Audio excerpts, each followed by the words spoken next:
Hi, and welcome to the AlliKat Show. I'm Alli. And I'm Kat.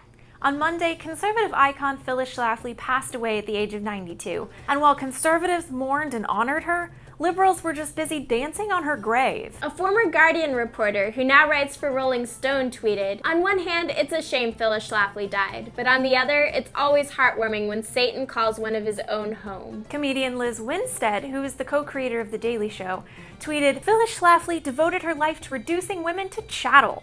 And then hashtag, I ain't sorry. And a writer for John Oliver's Last Week Tonight said, "I prefer to think that Phyllis Schlafly died in an extremely late-term abortion." If liberals did weep, it was because Schlafly lived as long as she did. Some hoped she was murdered instead of dying of cancer, insinuated that her soul had died decades ago, and mocked her death with an offensive rewrite of the Wizard of Oz song, Ding Dong, the Witch is Dead. The executive director of the liberal blog Feministing summed up the liberal approach to conservative deaths when she tweeted, "At least 2016 has seen the deaths of Scalia and Phyllis Schlafly, both of which make the world a much better place." Let's not forget the liberal media who rejoiced when Supreme Court Justice Antonin Scalia passed away. Sex columnist Dan Savage campaigned for Scalia to be used as a safe word during kinky sex.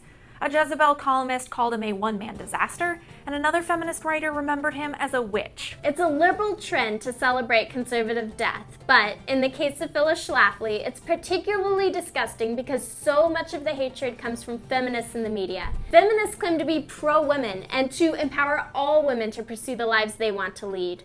But instead, and this is the problem I have with today's feminists, they only support some women and some choices, particularly when it comes to abortion. They don't stand up for women like Phyllis Schlafly, or Alli, or me. When it comes to politics, feminism, abortion, etc., Americans have intense opinions and beliefs, ourselves included.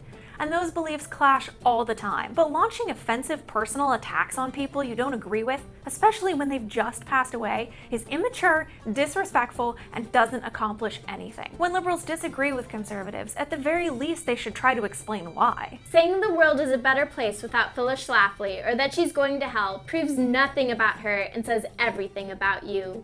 Namely, that you don't know how to respectfully defend your own beliefs. This doesn't go just for liberals, though. Everyone needs to rise above personal attacks if we're ever going to accomplish anything.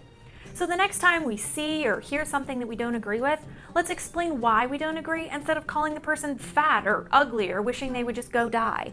And that's all for now. To find out more about this, check out newsbusters.org. Be sure to like this video and follow us on Twitter. And don't forget to tell us what you think in the comments below.